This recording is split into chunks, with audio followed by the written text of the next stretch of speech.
¿Cuál es la pena que van a acordar en este caso? Señor, vamos a acordar un sexto que es obligatorio más un tercio por confesión, porque en este caso el imputado brindó información relevante sobre quién le entregó el arma. Y eso va a originar una nueva investigación para, bueno, esclarecer si este tenía un origen lícito o ilícito. Muy bien, entonces esa pena, que es de 6, se va a convertir en 3 años, 4 meses suspendida. Y se puede aprobar esa terminación anticipada. ¿Para qué voy a discutir la medida coercitiva si ya culminó el proceso? ¿Se ve que no tiene lógica? Contrario censo. Tráfico ilícito de drogas. Tráfico ilícito de drogas. Se le encuentra en posesión de varios kilos de droga. Por tanto, estamos en el tipo base. Artículo 296. ¿Correcto? Como las penas son muy altas, el imputado no quiere someterse a una terminación anticipada. Entonces el juez dice, señor fiscal, ¿han llegado a una terminación? No, señor, no queremos terminación. Muy bien, ahora sí discutamos la medida coercitiva. ¿Por qué? Porque el proceso va a continuar. Entonces ahí sí tiene lógica que se le imponga una medida coercitiva. Es por efectos prácticos. Recuerden que el principio de economía procesal es sumamente relevante para efectos de la eficacia y la eficiencia. Muy bien. Una vez que se discute todo ello y termina la audiencia, el fiscal tiene 24 horas para formular su acusación escrita. Pobres fiscales. Porque ese fiscal que estuvo de turno, flaco, ojeroso, cansado, sin ilusiones en el turno, encima que termina la audiencia de madrugada, el juez le dice, oye, no te me duermas, tienes 24 horas para formular tu acusación.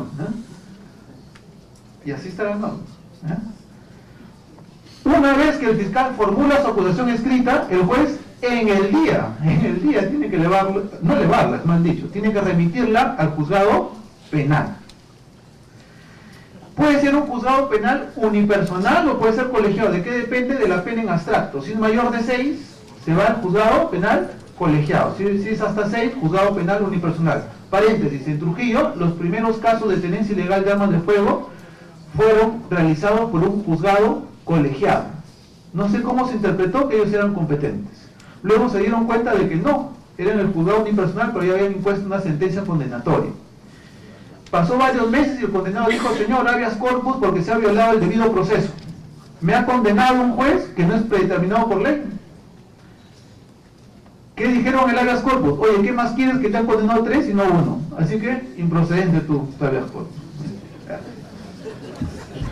Características de la audiencia, oral, pública e inaplazable. Acá viene lo interesante.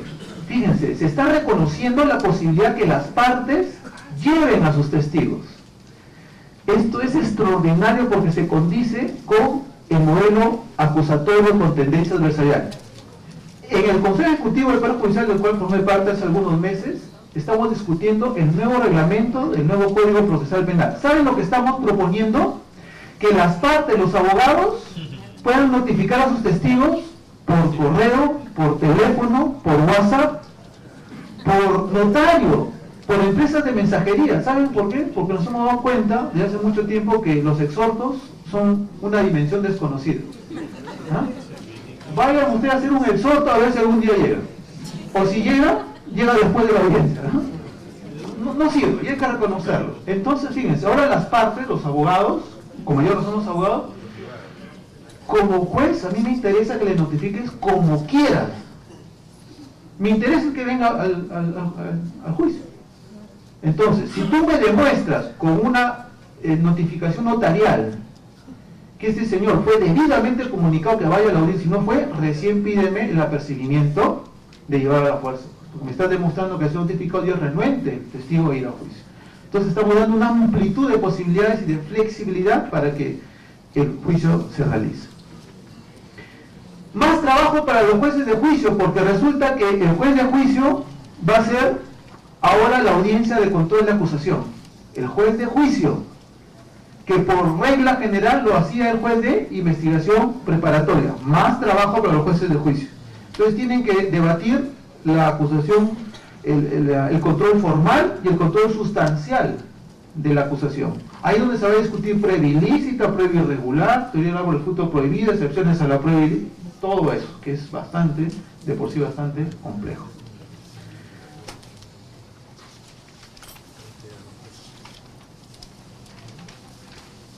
¿Cómo ¿Cómo es hasta ahora? ¿Cómo es hasta ahora el nuevo Código Procesal Penal? Miren que se le está quitando al fiscal un tremendo poder. Acá se lo demuestro, miren.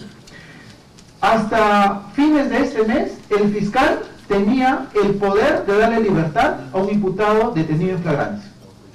¿Cuál era la única posibilidad de mantenerlo detenido? Es si pedía una prisión preventiva. Pero si él consideraba que legalmente no procedía una prisión preventiva como en el caso de los delitos de conducción de vehículos de estabilidad, no tenía otra que dejarlo en libertad. No tenía otra alternativa porque necesariamente tendría que pedirle al juez una medida distinta a la prisión. Así estamos claros, ¿verdad? Es bastante sencillo. Los clásicos, los tenderos, por si acaso los tenderos ahora están yendo a Trujillo, a Trujillo, a Pío, están yendo a toda la familia y se llevan todo, parecen astronautas, porque se ponen todas las camisas, los polos ahí, lo que se llevan. ¿Ya? Ellos eran los primeros en darles libertad a los fiscales, porque tal vez no justificaban la imposición de la prisión preventiva por el delito de hurto, ¿no? Hurto agravado, porque a veces eran de 2 o 3 personas. ¿Qué va a pasar a partir del 1 de diciembre? Ya no tienen ese poder. No tienen ese poder. Ya no importa, fiscal, qué medida coercitiva pidas. Si quieres, pide una comparecencia simple. Igual se mantiene la detención. El único que le puede dar libertad, único, es el juez. Salvo los siguientes supuestos: que el hecho no sea delito, o que siendo delito no haya sido en flagrancia. Porque ahí sí el fiscal tiene que actuar como defensor de la legalidad. Y esa detención sin duda sería arbitraria. Pero si no hay esos supuestos, piña. El único que le va a dar libertad es el juez.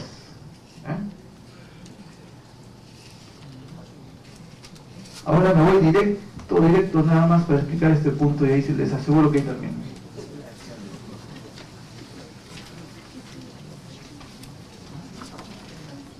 Miren, este es el orden de debate.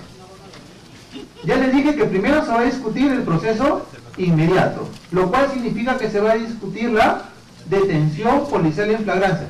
¿Qué significa discutir la detención policial en flagrancia? Miren, esta posibilidad que tiene la defensa a partir del 1 de diciembre, significa que va a discutir 4 formas de atacar una detención. 4 formas. Primero, pueden atacar si el hecho es o no un delito. Y cuidado que hay un delito que se llama de marcaje o reglaje, que es un delito que en puridad está reprimiendo actos preparatorios, donde ahí puede haber ciertas arbitrariedades en las detenciones. Detenciones a veces por estereotipos, por prejuicios. Segunda forma de discutir la detención, la flagrancia, que no es poca cosa, porque hay flagrancia material, cuasiflagrancia y presunción de flagrancia. Y como el legislador la extendió hasta las 24 horas, puede haber hasta un problema de carácter constitucional con los requisitos de inmediatez temporal, inmediatez personal exigidos de manera uniforme y reiterada por el Tribunal Constitucional. Entonces, es posible darse ese tipo de discusiones en esta audiencia. Tercer nivel de discusión, solamente, miren, discutimos la detención, ¿no? Tercer nivel, los derechos del detenido. ¿Qué pasa si se ha detenido por un delito, es en flagrancia, pero le han dado tanta que era innecesaria, porque el detenido ya estaba reducido, ya estaba esposado? ¿Qué necesidad había de aplicar una fuerza mayor? También tenemos que respetar lo previsto en el artículo 71 del Código Procesal Penal. El detenido tiene un cúmulo de derechos que deben ser respetados. Derecho a guardar silencio, que forma parte del derecho a la no discriminación. Tiene derecho a que se le diga cuáles son los cargos que se le está imputando. Tiene derecho a hacer una llamada, a comunicarse con una persona de confianza. Tiene derecho a un abogado, tiene derecho a un médico legista, entre otros. Cúmulo de derechos. Que esos también pueden ser vulnerados en esa detención. Cuarto nivel de análisis de una detención, el plazo. Es acá donde resalta ese precedente vinculante del Tribunal Constitucional en el caso de Guillermo Ruiz de Andera, expediente 6423-2007-HC, precedente vinculante. ¿Qué significa esto? Que habrá que discutir en cada caso concreto cuál era el plazo necesario. A ver, ¿qué pasa si se trata de un delito de microcomercialización de drogas? Se le detiene a un ciudadano y como consecuencia de la detención se le toma su declaración, se le hace el examen de sarrungal porque es escasa cantidad, se le hace la pericia a la droga y todo esto ocurre en 4 días. ¿Qué pasa si el abogado va al comisario y le dice, oiga señor, ¿usted por qué no lo pone a disposición del juez, al detenido? Porque tengo hasta 15 días, señor abogado. Ah, ya, muy bien. Le va y le toca la puerta al juez y presenta una tutela de derechos. Eso era antes. Ahora, eso se puede discutir en esa audiencia de proceso inmediato. ¿Qué pasó? ¿Por qué no lo puso a disposición del juez? Ya esa detención devendría en arbitraria si es que se le mantiene por un plazo innecesario. ¿Cuál es la consecuencia? ¿Cuál es la consecuencia si es que... me pasé. ¿Cuál es la consecuencia si el juez dice, oiga, acá la detención es ilegal? Miren, qué interesante, ¿eh? El juez dice, señor, acá se la ha detenido por un hecho que no es delito. ¿Cuál es la consecuencia? Pues no encuentro otra que la libertad. La libertad inmediata del detenido. ¿Qué pasa si ha sido detenido por un hecho que es delito, pero no ha habido flagrancia? ¿Cuál es la consecuencia? La libertad. ¿Qué pasa si se le ha detenido por un delito en flagrancia, pero no se le ha respetado sus derechos? No se le ha dicho cuáles son sus derechos, o se ha aplicado una fuerza excesiva, o se le ha hecho declarar sin abogado.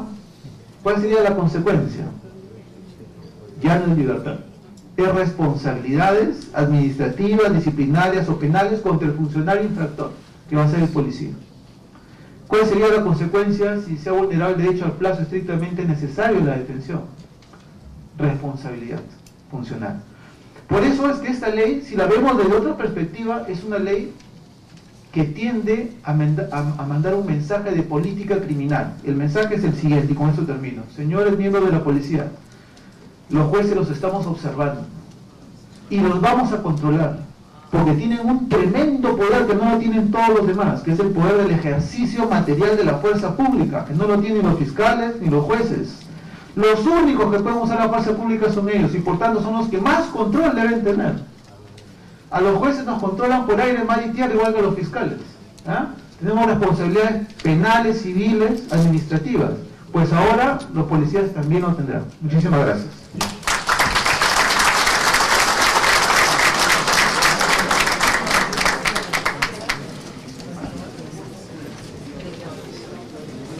Invitamos al segundo vicepresidente del Congreso de la República para la entrega del reconocimiento al doctor Eliseo Jean-Paul Taboada Pilco por la realización de la ponencia El proceso inmediato en caso de flagrancia delictiva, a quien agradecemos especialmente debido a que ha viajado desde Trujillo para participar en el seminario Realidad y Aplicación del Nuevo Código Procesal Penal. Muchas gracias, doctor Jean-Paul Taboada Pilco, para quien solicito fuertes aplausos.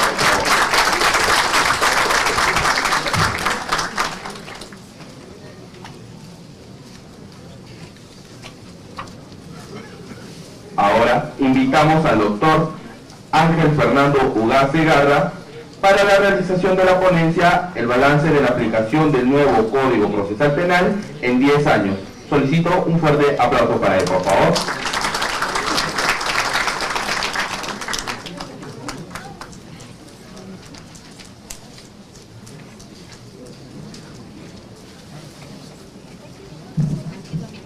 Muy buenas noches. Trataré de ser breve.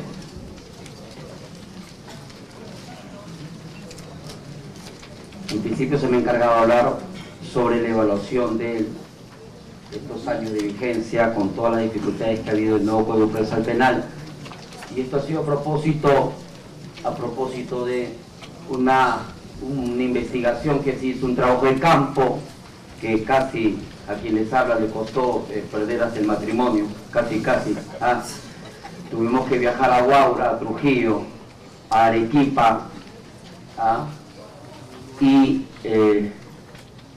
a otras ciudades, correcto, para trabajar con encuestas, entrevistarnos con algunos presidentes de corte, fiscales decanos, jueces liquidadores, jueces investigadores, y entonces también, ¿cierto?, con funcionarios que tenían que ver con el archivo y otros niveles, ¿cierto?, porque siempre los números, ahí decía algún libro que vi, cómo engañar con las estadísticas, ¿no?, ¿cierto? Y entonces este trabajo de campo debía incluir este tipo de análisis materialmente. Entonces, ante la entrada, correcto, en vigencia el nuevo Código Procesal Penal en el Distrito de Lima, se trató de evaluar cómo es que iba andando el nuevo Código Procesal Penal en la cancha, y es a propósito de ello que para tratar de que se puedan formalizar algunos protocolos, es que la Secretaría Técnica y Comisión de Justicia y la Consultoría de Beris trabajó este material. Y trato de presentar. En síntesis, ¿qué es lo que se encontró? Algunos problemas de descarga y liquidación. Muchos de nosotros que somos, digamos, los abogados de pie, los jueces, los fiscales, detrás de unas políticas de implementación de reforma, es necesario saber la diferencia entre una descarga y una liquidación, ¿no? Cuando entra un nuevo Código Procesal Penal, que no es todos los días, ¿correcto?, debemos tener presente que cuando inicia un nuevo código es como el nacimiento de un nuevo código, ¿cierto? Pero hay que matar al anterior. Debe haber algún punto donde el código muera verdaderamente. Y ese proceso, para llegar a ese punto culminante, correcto, ese momento cero de inicio del nuevo código en su totalidad, debe merecer un nivel de descarga que permita esa liquidación del código. No es cualquier muerte, correcto. Detrás de esa muerte tiene muchísimos expedientes, muchísima carga, mucha historia, y hay que saber matar.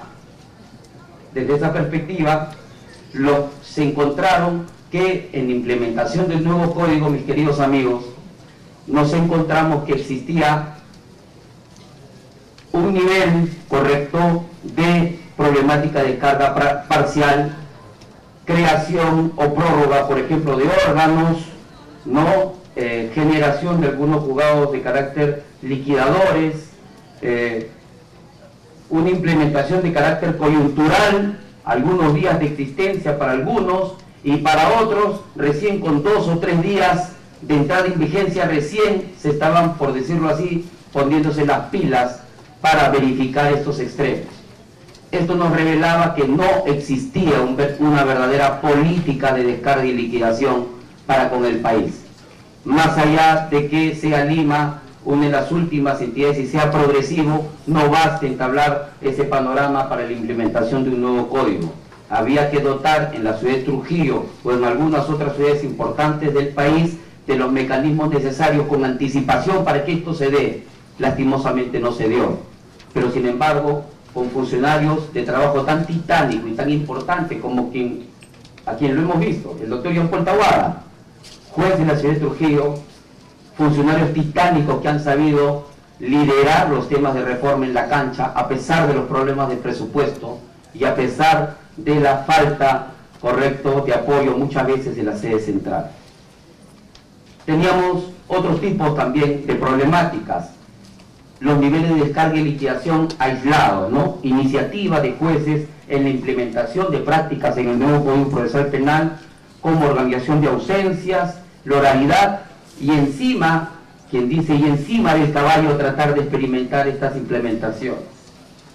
También sectorizada, una política de descarga por parte de la Fiscalía y quizás en algunas ciudades una política distinta por parte del órgano jurisdiccional. Sumado a ello, el trabajo de descoordinación en algunos casos también traía ciertas complicaciones. ¿Qué decir de la inconexidad en relación a las metas que se entablaban? Una cosa es la creación de los nuevos juzgados de investigación preparatoria, ¿correcto? Y para ello tienen que comenzar con una carga, por decir, cero, pero por otro lado, amigos, se tenía que dotar a los juzgados de liquidación, ¿correcto?, de la determinada logística para que poco a poco comiencen, ¿correcto?, a procesar estos expedientes que están quedando. Bueno, lo cierto es que conforme se iba incrementando la carga, se iba eliminando también juzgados de liquidación. Y al momento de estar eliminando los juzgados de liquidación, se iban aumentando jueces de investigación preparatoria. Y una de las muestras estadísticas eran, mire, estamos al año, a los 2 años ya del nuevo código, y tenemos 5 jueces de investigación preparatoria y uno solo juez de liquidación. ¿Qué es lo que se presenta en primera impresión? Como que se está existiendo, ¿qué cosa? ¿Correcto? Se está matando ya los anteriores casos, ¿cierto? No, lo que pasaba es que al comienzo habían 5 juzgados de liquidación, y la carga del quinto pasaba al cuarto cuando pasaba a ser juez de investigación. La carga del tercero pasaba al segundo, y así el último juzgado de liquidación, uno lo buscaba al juez, y el juez era encontrado luego de 15 edificios de expedientes que se encontraba en su despacho. Entonces existe la necesidad de políticas y estrategias de descarga y liquidación que permitan la implementación normativa de un sistema integral eficiente y eficaz, superando la experiencia actual a propósito de la dotación y la implementación del nuevo Código Procesal Penal a todo el país a cara de ley. Algunas ideas aquí estamos tratando de precisar, ¿correcto? 1. Mecanismo de segmentación por tipologías de procesos, ¿correcto? Hermosa experiencia, por ejemplo, allá en Trujillo, jueces como el doctor Víctor Burgos tomaba experiencias del antiguo código mezclado con el nuevo código. Muchos de nosotros con el antiguo código, ¿cuántos casos hemos visto donde de oficio se mata un caso? Oficio, excepción de improcedencia de acción. Muy pocas veces, ¿no? ¿O cuántas veces ustedes han visto que de oficio se daba la libertad? Decían, ¿y yo por qué puedo dar de oficio? No voy a pensar la contraparte que le estoy dando la libertad por algún interés, ¿cierto? Entonces, todas esas herramientas de oficio que muchas veces el juez, por falta de liderazgo, ¿correcto? Y por falta de una visión sistémica del proceso, no se archivaban los casos, no se prescribían de oficio, etcétera, ¿correcto? Todo esto se comenzó a dotar de oficio en el sistema de Trujillo y rápidamente se comenzó a descargar y a desconcentrar este sistema en Trujillo. Elaboración de protocolos institucionales. Para la elaboración de protocolos y para tratar de hacer más eficiente el sistema es necesario la cooperación y el trabajo conjunto entre Fiscalía y Policía. ¿Cuántas veces no hemos visto que para una mayor prontitud la Policía tenía RPC y la Fiscalía tenía RPM? Dígame si no eran necesarios los protocolos. ¿Ah? Dígame si no era necesario un momento de silencio y que se miren a los ojos estas dos instituciones para en verdad entender la eficiencia. Las buenas prácticas que contravienen la legislación deben ser implementadas siempre que favorezcan los procesos de descarga y liquidación y tratando de aprovechar, ¿cierto?, al máximo las mejoras del antiguo código también. Se debe de aplicar la normativa del nuevo Código Procesal Penal como mecanismo práctico para la descarga y liquidación en los procesos seguidos con el antiguo código, ¿correcto? Algunas referencias que se dedicaron en el protocolo: competencias y correspondencia territorial entre unidades y dependencias, cualificar los temas de recursos humanos, sinceramiento de la carga procesal, diagnóstico situacional, identificación de problemáticas específicas, ¿no? Fijación de nuevos estándares en tiempo y producción, comunicación de los resultados obtenidos, acuerdos, ¿correcto?, y acciones correctivas. En lo relativo a la liquidación, elaboración de un inventario sobre los procesos pendientes a liquidar. Mucho vamos a recordar como un juez en Arequipa, por ejemplo, el liquidador, luego de haber pasado, se quedó el juez de Arequipa liquidador, era el último juez. Ya los 5 jueces liquidadores que lo acompañaban, correcto, se habían ido a ser jueces de investigación preparatoria. Y este juez se le ocurrió una idea, decía, tanto contumaz, no puedo matar estos procesos. Se le ocurrió enviar una lista al penal. El 90% de los contumaces estaban presos. Esas experiencias, serían bueno dotarlos en los niveles de protocolo, pasos a seguir, buenas prácticas. Para eso se necesitan los protocolos, para consensuar estas ideas, ¿correcto? Resultado del diagnóstico, identificación de problemáticas y planteamiento de soluciones, talleres de trabajo conjunto, ¿correcto? Fijación de nuevos estándares de tiempos y producción, socialización y comunicación de los resultados obtenidos. Ahora pasemos a algunas problemáticas evidenciadas en el trabajo de campo de la investigación preparatoria. Problemáticas en la investigación conjunta PNP-Ministerio Público. Primera identificación, baja o nula coordinación entre dichos operadores.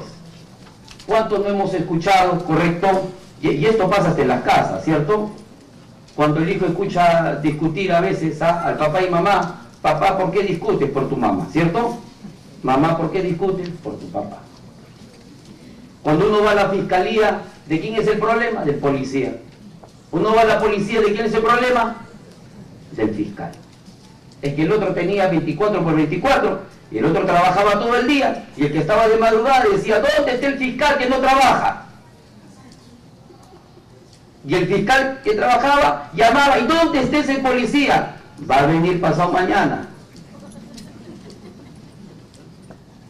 ¿Problemas de confianza? Sí.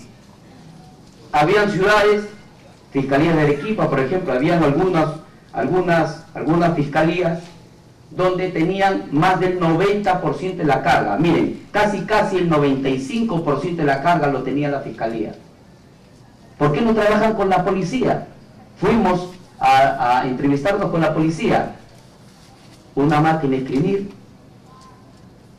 la policía, la unidad, y esto, ojo, en Huaura también, en Huaura también. Correcto. Símbolo de la reforma. Comisaría de Huaura, un solo policía adentro, una sola computadora. No tengo temor de decir la verdad, amigos. La verdad nos va a permitir al Congreso y a todas las instituciones reformular muchas cosas, que los problemas muchos no son normativos. ¿Dice problemas normativos? ¿Dice problemas normativos? Problemas aplicativos.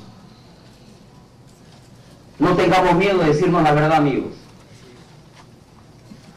¿Por qué razón la Fiscalía tenía más del 90% de las investigaciones? Muchas pueden ser, pero la gran mayoría se sintetiza en desconfianza. Falta de trabajo en equipo, falta de liderazgo. ¿Cómo no vamos a trabajar con la policía? Discúlpenme. Personas expertas en el trabajo, en la cancha. ¿Cuánta experiencia desechada o no aprovechada? ¿Debemos de darnos una llamada de atención? Yo creo que sí. Buscaremos justificaciones, buscaremos explicaciones, pero debemos decir de que estas cosas deben ser superadas. Cadena de custodia, falta de capacitación de la PNP para resguardar la fuente de prueba, escasez de especialistas en la investigación criminal de turno, etcétera, ¿no? En estos temas también hay que repetir, por ejemplo, hay ciudades donde para el recabo de análisis criminalístico, medicina legal, etcétera, habían ciudades, por ejemplo en Arequipa, donde tenían un resultado médico legista y decían, no, falta el otro resultado. ¿Cuál? El de la otra unidad criminalística. Cuando hay otras ciudades en el país que no tienen unidades criminalísticas y que lo tienen que enviar hasta Lima. Eso es trabajo en equipo, ese trabajo organizado, con estrategia, con visión país. Yo creo que no. Archivos fiscales por falta de individualización de la gente, falta de presupuestos normativos para el recurso de queja también. Tendencia al incumplimiento de los plazos en las diligencias preliminares, casos de uso indiscriminado de la complejidad procesal. En verdad, este tema de la complejidad procesal, yo les podría citar Montero Aroca, Jimeno Sendra, no sé si Roxin, por ahí, no sé quién, jurisprudencia del Tribunal Constitucional, etcétera. Pero la verdad que mi hija me dice, papá, mira, por favor, anda, compra no sé qué cosa, Yo voy al mercado que está a 5 minutos y le estoy llamando a mi hijita 10 veces. Oye, ¿el azúcar de qué color? ¿Y cuánto de azúcar? ¿Y cómo es esto? ¿El encargo es complejo o yo soy el complejo? ¿Cuántas veces hay casos que no son complejos? ¿Saben qué significa eso? Que el caso lo acomplejamos. Es que yo soy muy complejo, con determinada distinción aristocrática, al Oscar Wilde quizás podríamos afirmar. Pero ¿saben qué? Cuando eso ya trae problemas de que existen muchas investigaciones donde declaran complejo 7 veces un caso, discúlpame, se declara complejo 20 días más, segundo complejo 10 días más, tercera resolución de complejidad 5 días más, discúlpame, no existen esos niveles de complejidad. Y si es tan complejo no le puedes dar 5 días, porque si no sería de otra manera. Tendencias al incumplimiento de plazo, disposición de formalización y continuación de la investigación preparatoria, falta de motivación en determinados requerimientos, ¿no? De la utilización de formatos.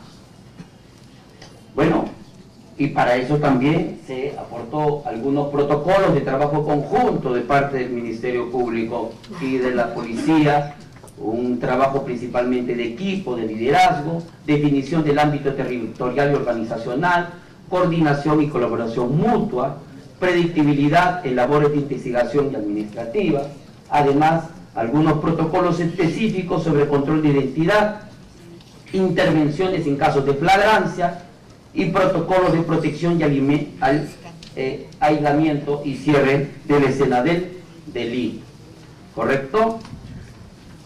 Luego también se trabajó algunos análisis de problemáticas, ¿correcto?, de audiencias.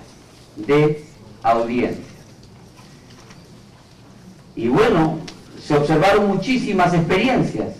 Habían juzgados de investigación preparatoria donde se señalaba a primera hora una prisión preventiva, segundo el juicio tal y tercero una tutela. La verdad que muchos de este tipo de organizaciones de agenda judicial no funcionaban. Esa es la verdad. Porque ya el juicio se extendía demasiado, o ya la separación de la primera audiencia que se había destinado 4 horas, terminaba en 10 minutos por falta la presencia de una de las personas, los sujetos procesales. Y entonces la problemática era cómo es que se hace un tipo de agenda judicial de audiencias, ¿no? Entonces, problemática de audiencia, tendencia a resolver en mayor incidencia por escrito, porque también los temas de capacitación, tiene que ver los temas de capacitación en esto, ¿no? ¿Y cuánto nos falta en Lima los temas de capacitación, no? ¿Cuánto nos falta en Lima los temas de capacitación? Frustraciones por inasistencia del defensor privado y suspensiones de audiencias a nivel de investigación preparatoria. Hay casos ya verdaderamente, se vio en Tacna, eran tantas las audiencias que los defensores públicos no se daban abasto, ¿correcto? Llegó un caso donde un juez llamó, ¿quién era ese médico que tenía tal capacidad de atender en media hora 15 abogados de oficio, 15 defensores públicos? Porque los defensores públicos tenían sus certificados médicos, pues, para justificar. Lo sancionaron al médico. El delegado de los defensores públicos tuvo que llamar a reunión al presidente de la Corte para explicarles la problemática. ¿Cuál era la problemática? No podían atender todas las audiencias. Tenía que haber alguna forma inteligente de cómo racionalizar este servicio. Y obviamente se le abrió proceso penal al médico. Y esto, amigos, yo les digo, al inicio del nuevo código acá en Lima, en otras ciudades se ha tenido, al inicio también en Lima, en algunos lugares, en la oficina le tocaba la puerta a un fiscal y le decía, doctor, ya se acá, gracias por su visita, pase. No, lo he venido a notificar. Me parece correcto los temas de inmediatez y rapidez y que las partes puedan notificar. Pero ¿ustedes imaginan esto en Lima?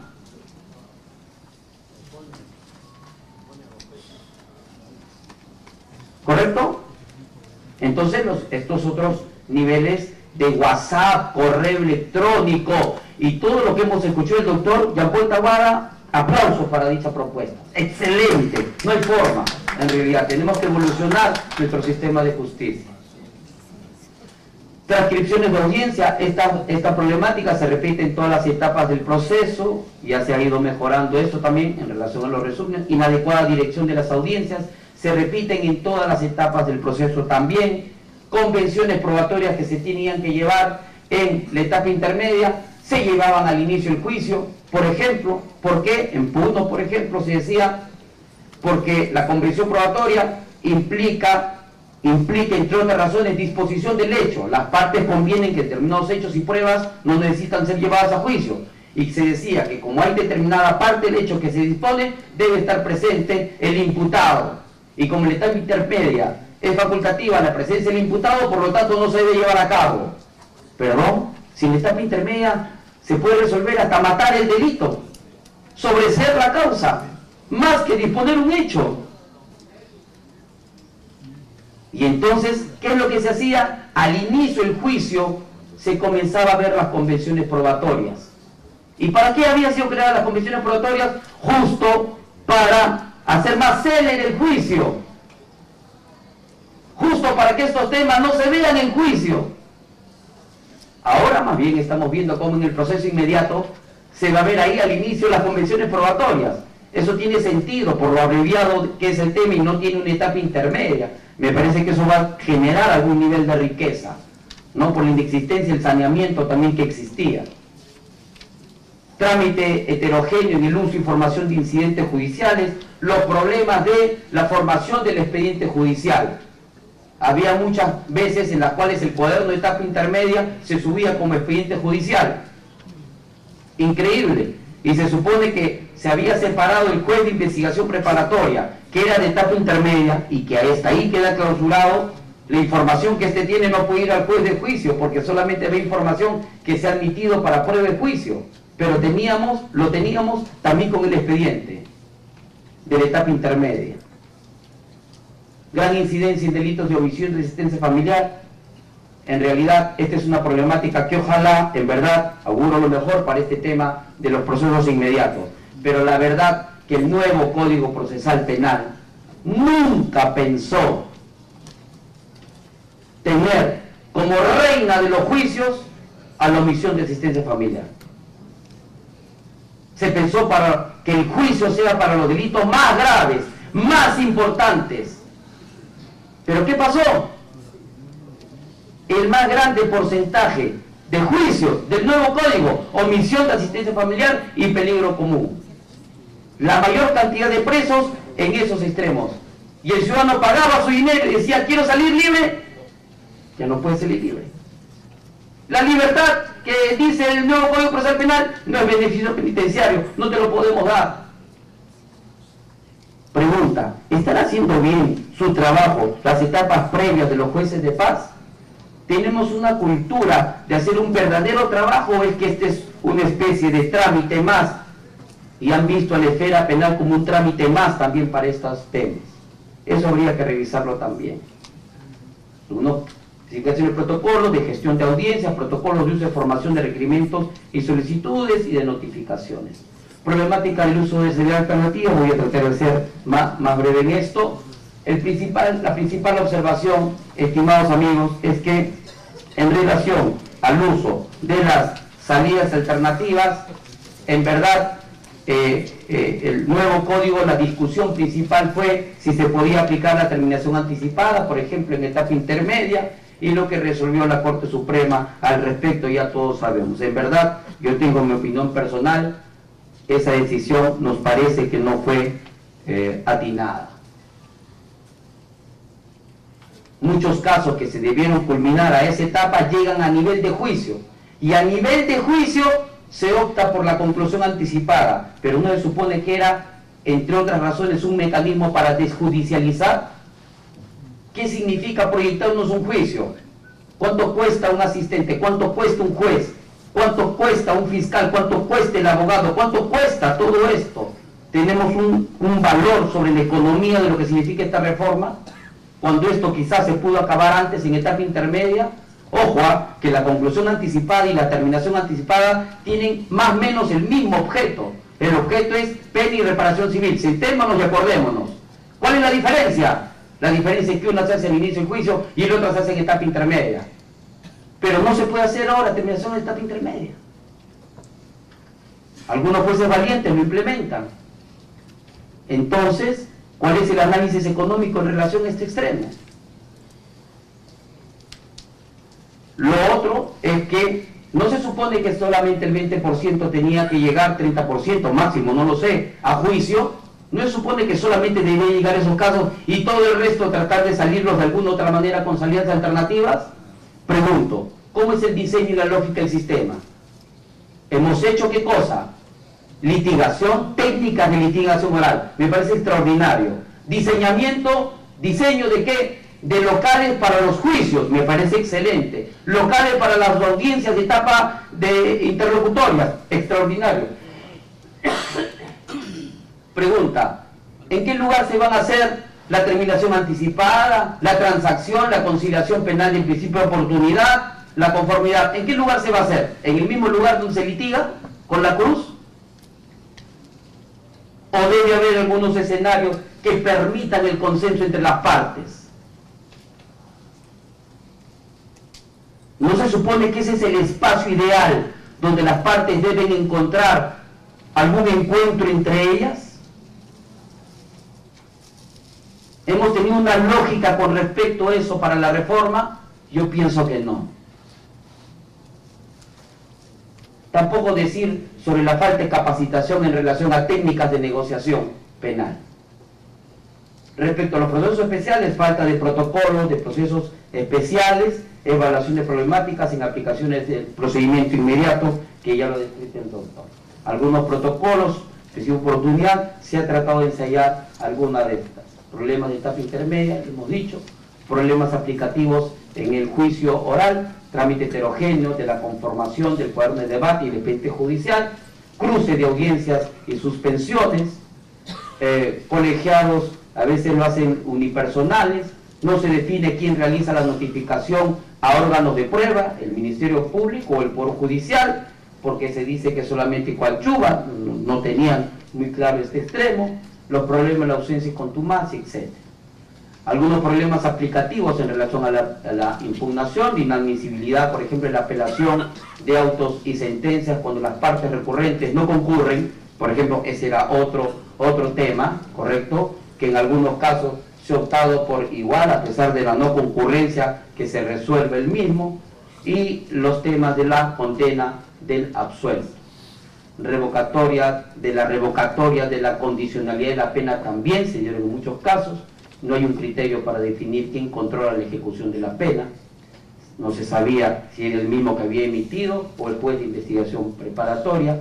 Y el problema de la libertad anticipada para todos esos omisos que habían sido llevados a prisión, ¿correcto? Y que no habían tenido la capacidad ni la discusión para pagarlos a niveles de los juzgados de paz. Problemas aplicativos en relación a la gestión. No se ha mantenido una homogeneidad en la planificación y estrategia a cara de la carga cero. Debe aprobarse un sistema de implementación basado en la evaluación de la justicia penal en el Código Procesal Penal. La información sectorial debe ser siempre retroalimentada para la toma de decisiones. Actualmente solo el Ministerio Público responde a esta necesidad y tiene una información verdaderamente envidiable. Muchas gracias.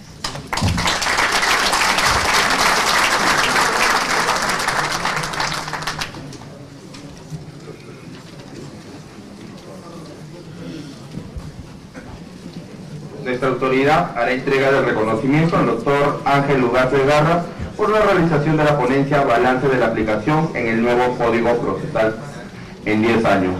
Fuertes aplausos para él, por favor. Se informa que la segunda vicepresidencia del Congreso de la República en estos momentos hace entrega de la Constitución Política a los presentes en el auditorio. Van a pasar fuertes aplausos para el doctor. Asimismo, recordamos que al finalizar el evento, los presentes deberán entregar sus hojas de control de asistencia a recepción de los certificados. Ahora, continuando con el programa del seminario Realidad y Aplicación del Nuevo Código Procesal Penal, invitamos al doctor César Nakazaki Servidón para la realización de la ponencia Problemas en el procedimiento de control de acusación. Para recibir al doctor César Nakazaki Servidón, fuertes aplausos, por favor.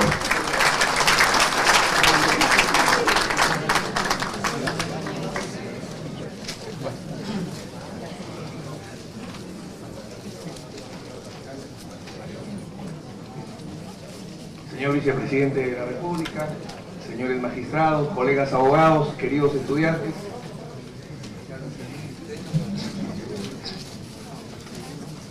En 20 minutos precisos, ya que ustedes están en una maratónica sesión de reflexiones, voy a plantearles algunos problemas que en mi práctica profesional he podido apreciar que se dan en la etapa intermedia y concretamente en el procedimiento de control de la acusación.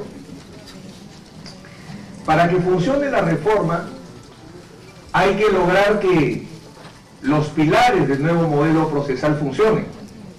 Y uno de ellos es la etapa intermedia. Como ustedes perfectamente conocen, con el viejo modelo, la etapa intermedia es una mesa de partes. Si el fiscal decide acusar, a pesar que la Corte Suprema, en un reconocido acuerdo plenario, implementó el control formal de la acusación, pero en realidad es muy poco lo que este control formal nos puede dar. Entonces, en el viejo modelo, la etapa intermedia no tiene ninguna existencia práctica efectiva. En cambio, en el nuevo modelo tiene una etapa trascendental, porque luego de la investigación preparatoria, que hay que ser honestos, ha sido creada a favor de la Fiscalía, porque es investigación preparatoria de la acusación. ¿Qué se prepara? En la investigación preparatoria, ¿qué se prepara? La acusación, y si no hay acusación viene el requerimiento de sobreseimiento y en su momento el sobreseimiento. Entonces, en esta primera etapa, donde el fiscal tiene preponderancia, la etapa intermedia es recién la oportunidad en la cual Jean-Paul Taboada decía que el nuevo proceso inmediato ahora va a permitir el control del juez sobre la detención de los policías.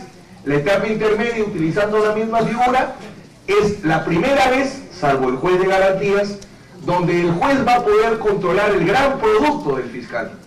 Porque el gran producto del fiscal es la acusación. Debería también ser el requerimiento de sobreseimiento, por cierto, no habría por qué ningunearlo. Pero el gran producto jurídico, así como el gran producto del juez es su sentencia, es el acto jurisdiccional por excelencia. En el caso de los actos de fiscalía, el acto central evidentemente es la acusación. Y la etapa intermedia marca lo que en España utilizan una bonita denominación, el juicio de la acusación. La etapa intermedia es un juicio de la acusación.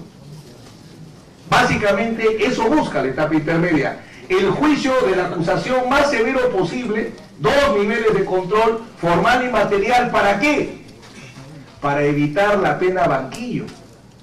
Porque hoy, dentro de un sistema garantista, se entiende que la sola condición de juzgado, en la sola condición de sentarse en un banquillo, ya determina muchas veces una pena. Porque a veces ni la sentencia absolutoria sirve. Y a esa condición de juzgado, no solo se siente en el banquillo a la persona, sino a su familia, su entorno. Entonces, llevar a juicio debe ser algo excepcional, algo severo. Y la única manera de lograr que vaya a juicio quien corresponde es logrando que esta etapa intermedia funcione. Si no funciona la etapa intermedia, entonces el nuevo modelo no está actuando. Y creo que en la etapa intermedia hay problemas. 4 son los que velozmente les traigo. El primero de ellos es la determinación del alcance de la garantía de la imputación necesaria.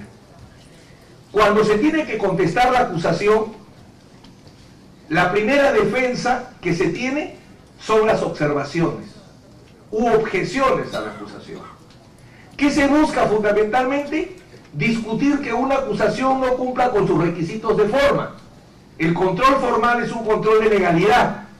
Y la acusación, como este excelente plenario sobre control de acusación señala, la acusación es una pretensión de condena.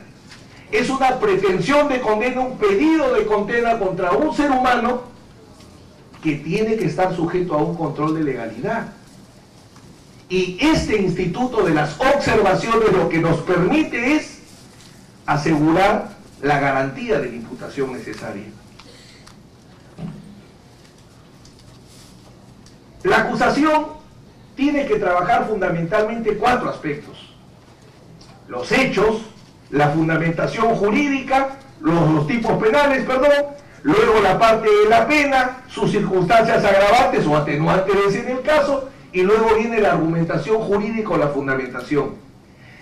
Una gran discusión que se estableció y que la Corte Suprema zanjó es si la imputación necesaria abarca también la fundamentación jurídica. Por ejemplo, casos por los delitos de lesa humanidad, como se plantea, pese a que en el Perú no ha habido tipificaciones por lesa humanidad, se utiliza básicamente como circunstancia agravante de la pena para efectos de imprescriptibilidad y para destruir cosa juzgada y demás formas. Pero, ¿qué sucede? Viene la acusación y en la acusación se señala delito de lesa humanidad, fundamento jurídico, el estatuto del Tribunal de Nuremberg, punto aparte y se acabó. Entonces, ¿cómo el estatuto del Tribunal de Nuremberg podría reemplazar la exigencia que nos plantea el principio de legalidad? Eso podría ser objeto de un control o no, sobre la base de falta de imputación necesaria.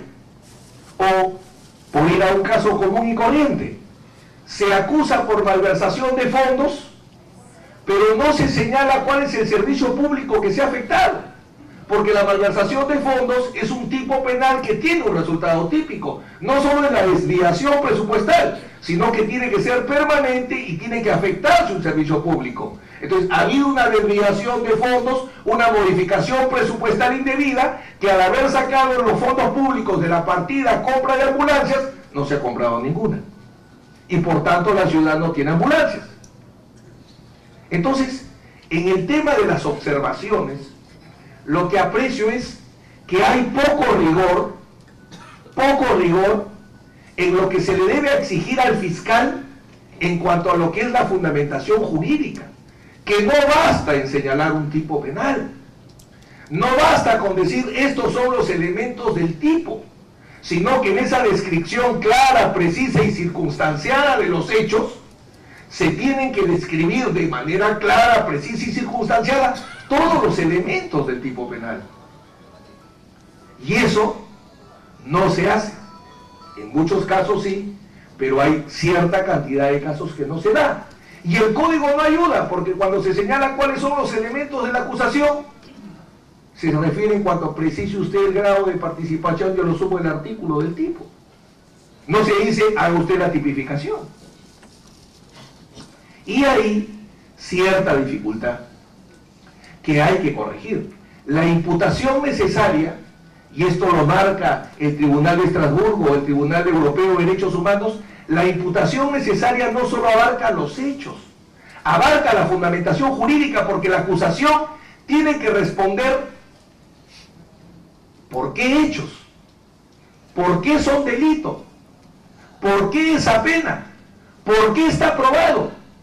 ¿Y a quién le tiene que responder esos 4 hechos? No al abogado, sino al ciudadano, al que se acusa.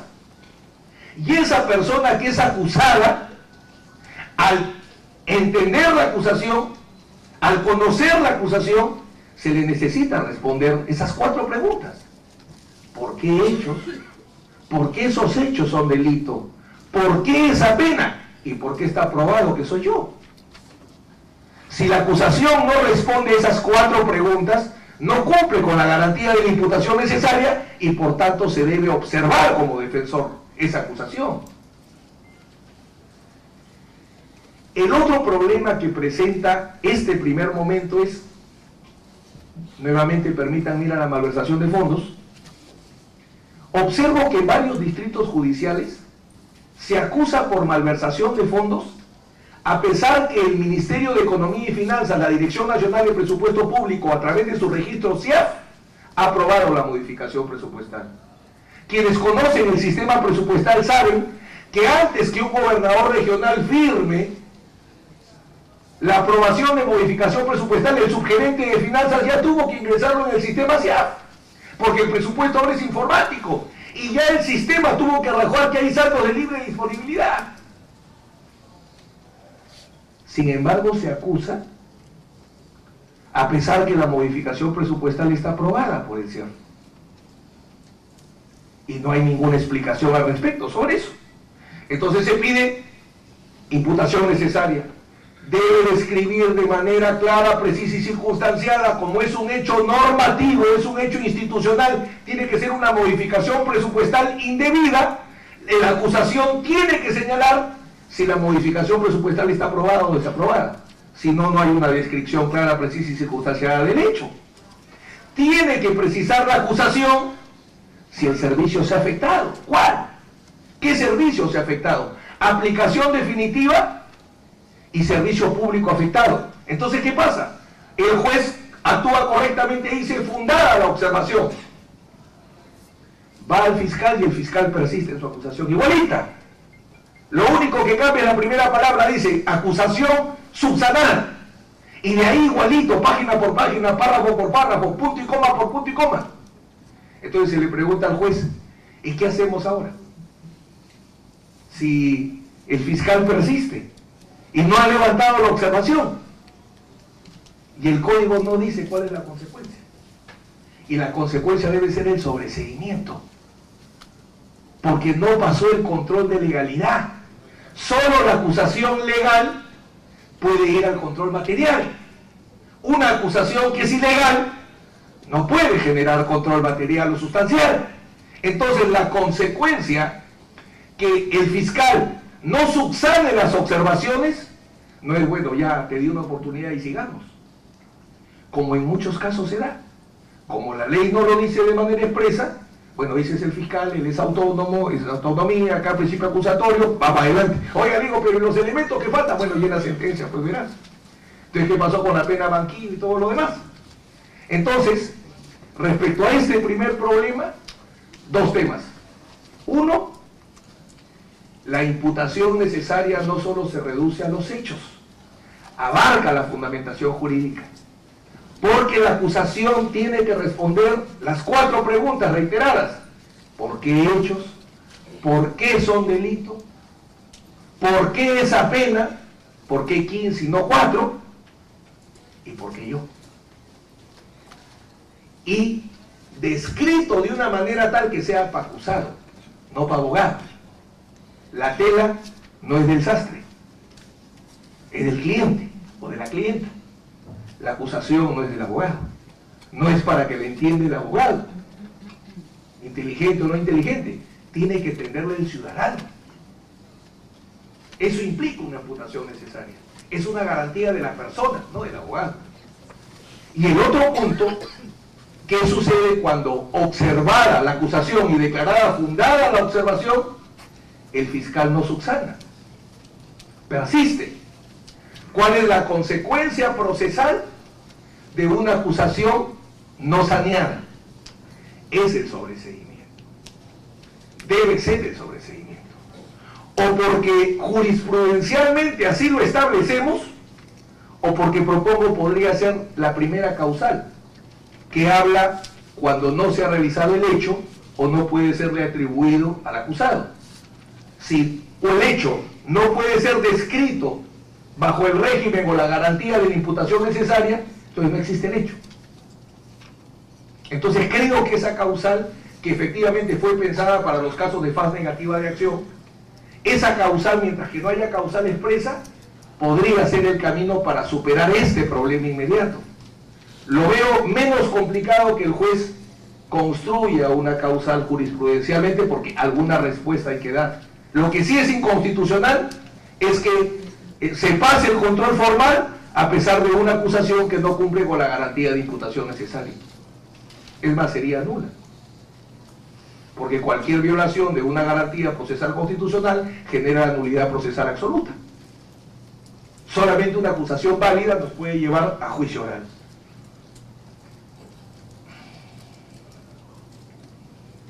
Otro problema, les prometo no pasarme el tiempo, otro problema que nos presenta la etapa intermedia es, si uno le pregunta a un juez, ¿en la etapa intermedia se actúa prueba? El juez dice, no, ¿cómo se va a actuar prueba en la etapa intermedia? Es alguna situación excepcional, prueba anticipada. Y si no, no. Y si uno va todos los días a las etapas intermedias, efectivamente, no hay ninguna actuación de prueba. Pero la pregunta es, ¿y cuando se deducen excepciones?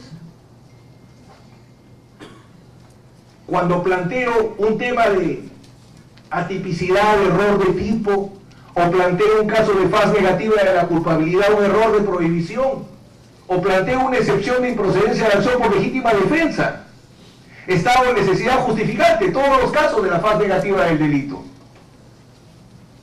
Entonces, la pregunta es, si un acusado deduce una excepción de improcedencia de acción porque sostiene que actuó bajo un error de prohibición invencible, porque hay informes jurídicos que señalaban que el acto era legal, y él dice, y baso como prueba de mi excepción los informes jurídicos o el testimonio de un experto. La primera vez que planteé este tema, el juez dijo, eres más chino de lo que eres. Este es un cuento chino. Bueno, le digo, será japonés en todo caso, no sería chino. Pero el tema concreto no es si el juez tiene costumbre o no de desarrollar actividad probatoria en la etapa intermedia, o menos lo que le parezca, con todo respeto, sino que creo que la pregunta parte por lo siguiente. Cuando uno deduce una excepción, ¿no postula hechos? Si digo, señor, el hecho no es delito, hay una causa de justificación, estado de necesidad justificante, ¿no estoy planteando hechos? Porque si la respuesta es sí plantea hechos, surge la segunda pregunta, ¿y no tengo derecho a probar mis hechos? Por eso es que hay que recordar que dentro del proceso penal hay una clasificación de hechos. Los hechos constitutivos del delito, que son del fiscal, pero el resto ya no. Los hechos impeditivos, los hechos extintivos, los hechos excluyentes, los hechos modificatorios. Recuerdo mucho un caso en Chiclayo, arrancó primero como conyugicidio. Entonces dije, conyugicidio, no, espérese un ratito. Este señor estaba casado antes, entonces ya no puede ser conyugicidio, porque el segundo matrimonio es nulo. Ah, me dijo, entonces, concubicidio. Ya le digo, pero concubinato propio o impropio, porque sostengo que solamente se protege el concubinato propio, que es el único que se equipara al matrimonio, el concubinato impropio no. ¿Quién tendría que demostrarle al fiscal hechos modificatorios? Porque mi defensa es variar la tipificación. Entonces, si las excepciones se basan en pruebas, se postulan hechos, el derecho de defensa, y específicamente el derecho a la prueba, me permite probar, y la mejor demostración es el artículo 8 del Código Procesal Penal. Porque miren el absurdo que hemos caído. Si se deduce la excepción en investigación preparatoria, la audiencia del artículo 8, nadie se araña y el excepcionante puede ofrecer sus pruebas. Pero si deduzco la excepción en etapa intermedia, no tendría derecho a probar. O sea, ¿cuál sería la razón constitucional para que mi mecanismo de defensa sí funcione plenamente en la investigación preparatoria, donde todavía estoy lejos del juicio y la sentencia, y no funcione en etapa intermedia, donde ya casi estoy en el juicio? No hay ninguna razón ni constitucional ni legal. Lo que hay es, no hay costumbre.